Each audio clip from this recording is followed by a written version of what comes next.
চোখ থাকলে দেখা যাবে কোথায় লেখা আছে, কোন বইয়ের পাতায়? আমাকে দেখাবেন কেউ মেহরবানি করে? চোখ থাকলে দেখা যায়, কান থাকলে শোনা যায়, জবান থাকলে বলা যায়, আছে কোথাও লেখা?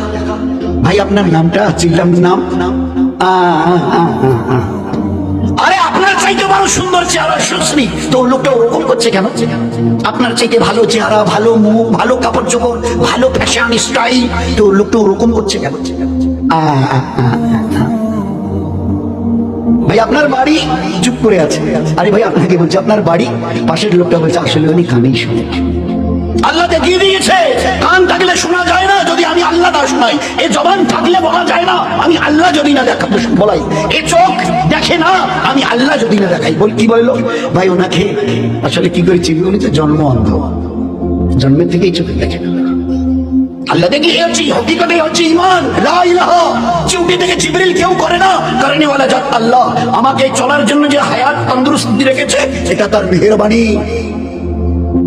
পাশের বাড়িতে গিয়ে দেখো জওয়ান 22 বছরের ছেলেটা মানে শুধু লেংড়িয়ে নয়, পা ছেঁচলে মানে পিছন থেকে মাটিতে ছেঁচিয়ে যাচ্ছে, তার আবার কোনো ক্ষমতা নেই। আমাদের মাথাভাঙা ব্লকের পাশে একটা বাড়ি, এক ভাইয়ের আমিনুরের, তারই একটা ভাস্তা, এখন বোধহয় 24-25 বয়স চলছে, দাঁড়াতে পারে না। 24-25 বছর বয়স চলছে ছেলেটা, ওই বসে বসে আল্লাহ তোমাকে একে দেখো, আর তোমার নিজের চেহারাটাকে দেখে ভালো করে বুঝে নাও, এই আল্লাহ এই বেচারা দুটো দাঁড়াতে পারে না। 24-25 বছরের, হি ওয়াজ এ ভেরি ইয়াং। 24 বছরের বয়সের লোক তো মানে যুবক হয়, আর সে দাঁড়াতে পর্যন্ত পারে না। আর আল্লাহ তুমি কত দয়ালু যে আমাকে শুধু দাঁড়ানো নয় দৌড়াবার মতো আল্লাহ তুমি আমাকে ক্ষমতা দিয়েছ। তবে আল্লাহ কোন জিনিসটা সিজ করে নেবে জানা নেই। এই জন্য দোস্ত একটু হুশ করে চলিয়ে, দুনিয়া মজা উড়াবার জায়গা নয়, হুশ করে চলিও, আমার কাছে ফিরে আসতে হবে। ওই দিন আমায় 4টা জবাব নেব। সারাটা জীবন কোন আমলে কাটিয়েছো?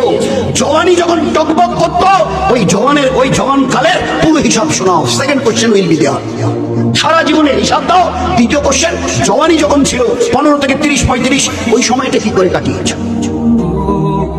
মাল কোথা থেকে এসেছে আর কোথায় লাগিয়েছো পুরো হিসাব দাও। টাকা হিসাবে নয়, পয়সা হিসাবে। পয়সা কি করে এসছে?